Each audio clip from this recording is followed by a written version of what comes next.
Préambule. Je ne suis pas capable de dire à quand remonte la première impression d'une image de Sylvester Stallone sur ma rétine. Ça date, comme on dit. Je suis un peu plus sûr, mais pas certain, de ma rencontre avec Rocky. Je crois bien que je suis allé faire un petit footing le lendemain. Je me suis inscrit dans un club de boxe aussi. J'étais en fac de lettres. J'étais quelqu'un qui prétendait avoir un goût sûr. Je voulais appartenir au groupe des connaisseurs et j'étais sur la bonne voie. Ça demandait beaucoup de travail, mais j'aimais ça. Se créer un personnage n'est pas si difficile et c'est parfois vital. On peut ainsi rapidement se persuader qu'on aime ce que naturellement on n'aimerait pas. En vérité, on ne se pose même pas la question. On aime ce qu'on est censé aimer. Et pareil avec ce qu'il est de bon ton de condamner. Rocky, c'était presque une plaisanterie, presque une provocation dans le milieu mi-mondain, mi-intellectuel. Mais c'était devenu une obsession, une passion. Pas que Rocky d'ailleurs, Stallone. Alors forcément, assez vite, l'idée est apparue et elle n'est plus partie. Tu pourrais faire quelque chose sur ce type ou sur certains de ses films. Pourquoi pas sur Rocky ? Certes, pourquoi pas ? Mais quoi ? Une thèse de cinéma après un mémoire de lettres sur Huysmans ? Est-ce bien sérieux ? Quelle légitimité ? On me rira au nez, personne ne voudra diriger ça. Et puis franchement, la fac encore ? Et les nuits blanches sur les virgules qui ne doivent pas être en italique dans les notes en bas de page ? Et puis, il y avait un peu de vanité dans cette démarche-là. Être spécialiste et finalement se placer devant son sujet et non derrière. Il fallait que l'intention soit la plus désintéressée possible, donnée et non récoltée. Alors rien, pendant quelque temps. Rien d'écrit. Des recherches, beaucoup. Tous les ouvrages et articles trouvables, donc sans doute pas tous par définition. De l'attente, des plans, des phrases, des opinions confuses. Non, c'est une bêtise tout ça, laissons tomber. Et puis un matin, à la campagne, un format est apparu, et une tonalité. À partir de là, il fallait ou continuer ou tout jeter, définitivement, et ne plus en parler. Introduction. L'exercice pourrait être celui d'une rédaction de collège. Vous avez devant vous ce document iconographique. Vous n'avez jamais vu le film, voici son affiche, une de ses affiches. C'est peut-être l'image la plus célèbre du film. Bref, passons à la consigne. À votre avis, comment le personnage de Do ici en est-il arrivé là ? Pourquoi ce geste ? Pourquoi cette posture ? Imaginez. En fait, tout le monde ou presque connaît cette histoire. Cet exercice ne pourrait concerner que de jeunes élèves. Il y a un homme de dos, les poings levés. Cet homme semble heureux, fier. Puisque ce corps surplombe la ville, il est au sommet d'un escalier, impressionnant, on peut légitimement penser qu'il a gagné quelque chose.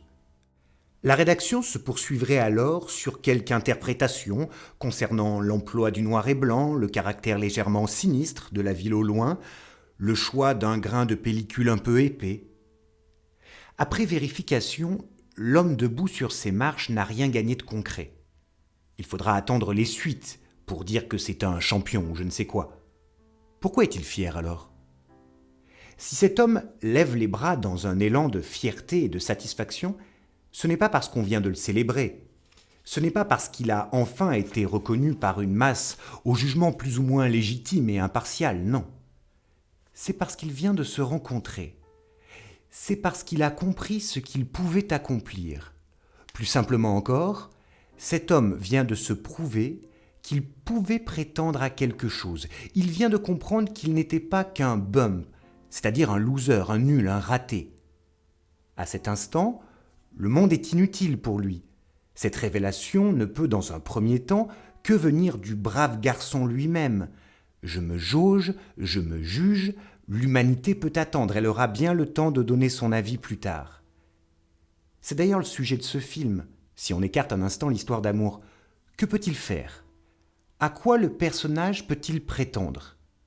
Bien sûr, le spectateur va se demander si le héros qu'il suit va gagner, mais heureusement il n'en est rien. Un peu de franchise. Une victoire de Rocky, à la fin du premier opus d'une longue série, aurait été une erreur. De même que sa victoire à la fin de Rocky Balboa, le numéro 6, aurait été grotesque. Le film n'aurait pas eu la même portée, il n'aurait été qu'une success story de plus, donc inutile, ni fait ni à faire. L'objet de ce texte n'est pas de donner des réponses ou de distribuer les bons ou les mauvais points à ceux qui auraient bien ou mal compris. Je n'ai à la vérité pas plus de légitimité qu'un ou une autre pour exprimer mon point de vue. Je n'en ai pas plus, mais sûrement pas moins.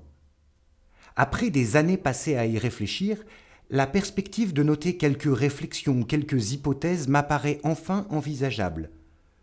Libre au potentiel lecteur d'adhérer ou de refermer cet opuscule immédiatement. Pour le dire comme Montaigne dans sa Captatio Benevolentiae fameuse des Essais, adieu donc. Ce travail peut apparaître comme un résumé des analyses de ceux peu nombreux qui m'ont précédé. Au mieux, il peut venir combler des blancs, des lacunes et éventuellement rebattre quelques cartes. Ces lignes n'auront certainement pas la prétention de constituer une autorité quelconque, mais d'ouvrir une voie que peu ont cru bon d'emprunter. Précision. S'il y a par-ci par-là des notes, ce n'est pas pour donner à ce texte une caution universitaire, il n'en a aucune. C'est une simple question de politesse et de courtoisie. On ne pille pas les auteurs, même lorsqu'on n'est pas d'accord avec eux. Comme on dit dans les cours de récréation, ça se fait pas.